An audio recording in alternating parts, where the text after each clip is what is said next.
శివాజీ గారు, శివాజీ గారు, మీరు సమాఖ్యవాదిగా చాలా మాట్లాడడం జరిగింది చాలా స్టేజెస్ మీద. సో ఏపీ రాజకీయాలు ఇప్పుడు ఎలక్షన్స్ కూడా రాబోతున్నాయి. సో అక్కడ మీటింగ్స్ ఏవో కూడా జరుగుతున్నట్లు తెలుస్తుంది. దీని మీద ఒక క్లారిటీ ఇవ్వాల్సిన అవసరం ఉంది. మూవీస్లో చూస్తామా, పొలిటీషియన్గా చూస్తామా? ఫస్ట్ మీరు ఒక పదాన్ని సరి చేసుకోవాలి. ఐఎమ్ నాట్ ఏ సమైక్యవాది. నేను ప్రత్యేక హోదా కోసం పోరాడాను తప్పితే సమైక్యవాదం గురించి కాదు. అది 60 సంవత్సరాల తెలంగాణ కళ, అది సాకారం అయిపోయింది. ఇట్స్ ఓవర్, ఆ గేమ్ అయిపోయింది. 2 రాష్ట్రాలు, 2 అన్నదమ్ములు కలిసి ఉంటున్నారు, హ్యాపీ.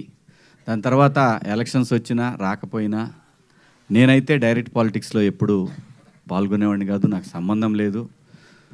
నాకు రాజకీయాల కన్నా కూడా నా పిల్లల కోరిక, నేను యాక్ట్ చేయమన్నారు, నేను యాక్టింగ్ తప్ప ఇంకోటి చేయను. ప్రజలకి సమస్యలు వచ్చినప్పుడు మాత్రం రేపొద్దున వచ్చినా సరే, ప్రజా సమస్యలు ఏమన్నా సరే ప్రజల గొంతుకగా మాత్రమే ఉంటాను. నన్ను కావాలని ఒక పార్టీకి కనుక అంటగట్టాలనుకుంటే ఖచ్చితంగా ఆ పార్టీలోకి వెళతాను, దోలు తీర్చేస్తాను. అందరికీ నా జోలు రావద్దు.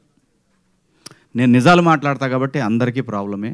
సో అటువంటి వాడు రాజకీయాలకు పనికిరాడు, నేను రాజకీయాల్లో పనికిరాను, నాకు తెలుసు.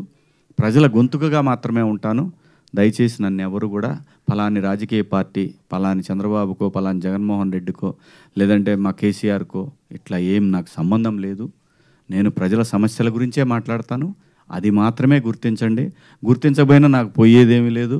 శివాజీ, శివన్న ఎప్పుడు ప్రజల గొంతుకే, ఆ గొంతుకు ఎప్పటికీ మోగబోదు. Until I die, I'm for the people, that's all. Thank you.